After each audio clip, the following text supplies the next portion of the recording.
Début du troisième round de négociations russo-ukrainiennes ce lundi à la frontière bélarusse. La situation des civils, notamment à Mariupol, devrait être abordée. Kiev juge inacceptable la proposition de corridor humanitaire en Ukraine, les réfugiés étant pour la plupart transférés vers le Bélarus et la Russie. La Russie refuse de comparaître devant la Cour internationale de justice de La Haye, une procédure initiée par Kiev qui demande à l'ONU d'ordonner à Moscou d'arrêter son invasion. La Moldavie demande l'aide de la communauté internationale pour pouvoir accueillir les réfugiés ukrainiens qui fuient la guerre. Le Conseil constitutionnel en France a dévoilé les noms des 12 candidats officiellement inscrits pour le premier tour de l'élection présidentielle. Tous ont dépassé le seuil des 500 parrainages. C'est en hélicoptère que la délégation ukrainienne est arrivée. Un troisième round de négociations entre Russes et Ukrainiens a débuté ce lundi après-midi. Le décor, une ville bélarusse située non loin de la frontière polonaise. Et une question brûlante, le sort de centaines de milliers de civils coincés au milieu des combats. Alors que les deux dernières rencontres n'avaient débouché sur aucune avancée significative, la Turquie rentre également dans la danse. Son ministre des Affaires étrangères a annoncé la tenue de négociations ce jeudi à Antalya, en compagnie de ses homologues russes et ukrainiens.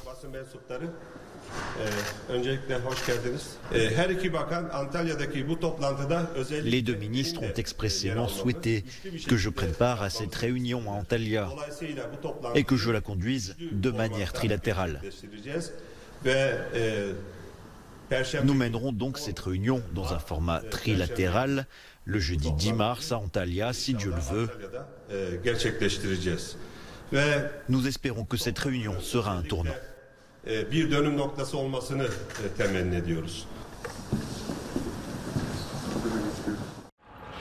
Une option inacceptable. C'est en ces termes que les autorités ukrainiennes ont refusé la proposition du Kremlin de corridor humanitaire.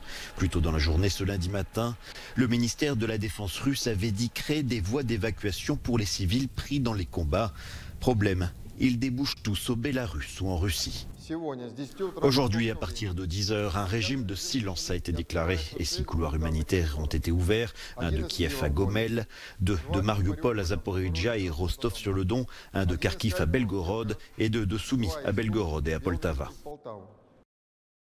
Qu'adviendra-t-il des centaines de milliers de civils une fois évacués en Russie et au Bélarus? Pour les Ukrainiens, il pourrait en réalité s'agir d'une opération de communication. C'est une option inacceptable de créer des corridors humanitaires. Nos concitoyens d'Ivankiv, d'Imer, Vyshhorod, Kiev n'iront pas au Bélarus pour s'envoler ensuite vers la Russie. Le président français Emmanuel Macron a qualifié la proposition russe de cynisme moral et politique. Le Kremlin lui affirme pourtant avoir mis en place ces corridors suite à une demande expresse de l'Élysée. Ces derniers jours, 2 tentatives pour évacuer des civils du port assiégé de Mariupol ont échoué. Kiev et Moscou s'accusant mutuellement de violer les conditions de l'évacuation. La Russie a refusé de comparaître ce lundi devant la Cour internationale de justice. Une procédure initiée par l'Ukraine le 26 février dernier, quelques jours après le début de l'offensive russe.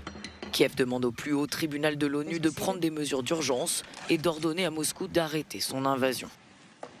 La Cour regrette la non-comparution de la Fédération de Russie dans cette procédure.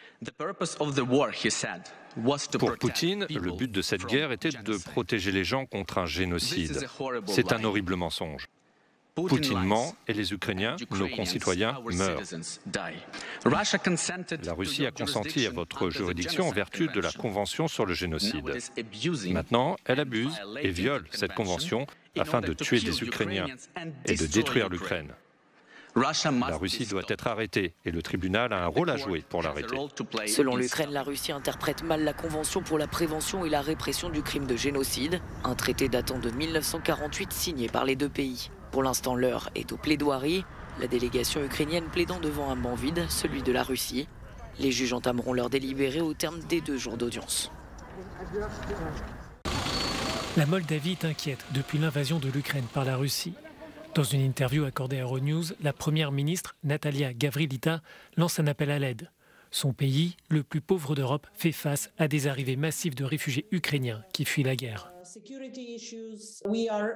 Nous avons atteint notre capacité maximum et nous avons besoin d'un soutien important et d'une assistance internationale pour gérer cette très grave crise humanitaire. Tant que des actions militaires seront en cours, nous nous attendons à ce que ces déplacements se poursuivent. Nous demandons la mise en place urgente de corridors vers d'autres pays. Des questions se posent aussi sur la sécurité du pays, mais pour le moment, la Première ministre refuse de spéculer sur d'hypothétiques scénarios. La Moldavie connaît une région séparatiste, la Transnistrie, qui dispose d'une base militaire russe. Est-ce que vous observez des activités militaires importantes et pensez-vous que ces soldats pourraient s'impliquer dans le conflit ? Nous avons en effet une région séparatiste, la Transnistrie. Il y a des forces russes présentes sur place. Nous demandons constamment depuis 30 ans le retrait de ces troupes. Pour le moment, nous ne voyons pas de risque ou de plan d'intervention, mais évidemment, la situation est incertaine et dépend de l'évolution en Ukraine. Mais nous sommes un pays neutre et nous attendons que tous les partenaires internationaux agissent de façon à respecter ce principe de neutralité.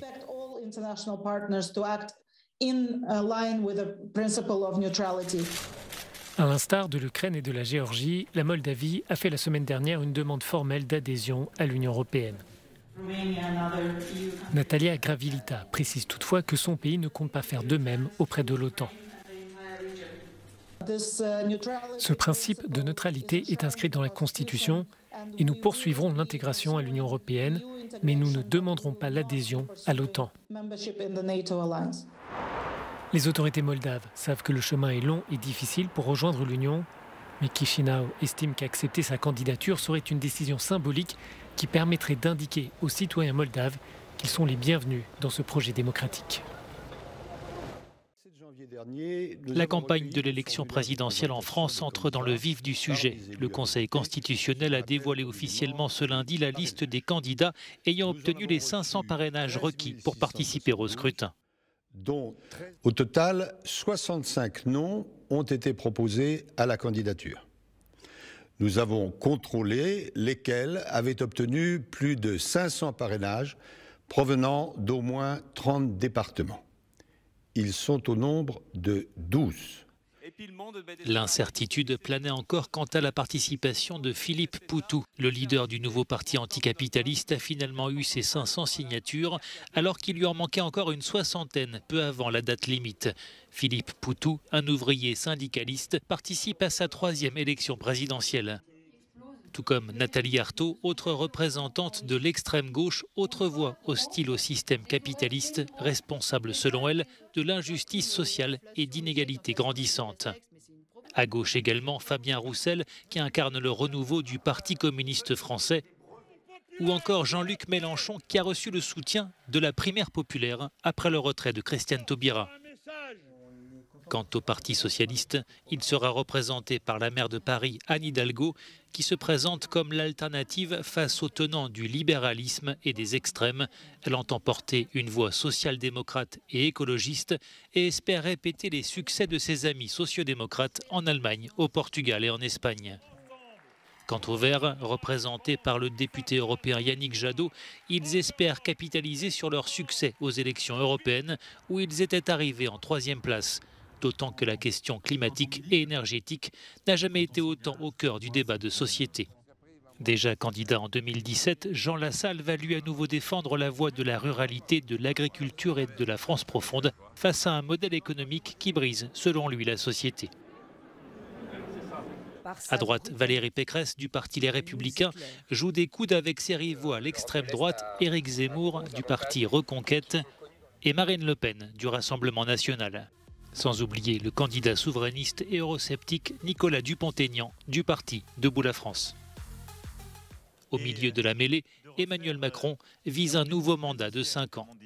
En tout donc 12 candidats, d'un côté les favoris et représentants des grands partis politiques, de l'autre les outsiders qui, à défaut de croire en la victoire finale, espèrent peser sur le débat politique. Tous sont rendez-vous le 10 avril pour le premier tour de l'élection présidentielle et le 24 avril pour le second tour. Cette campagne électorale a d'ores et déjà été chamboulée par la guerre en Ukraine.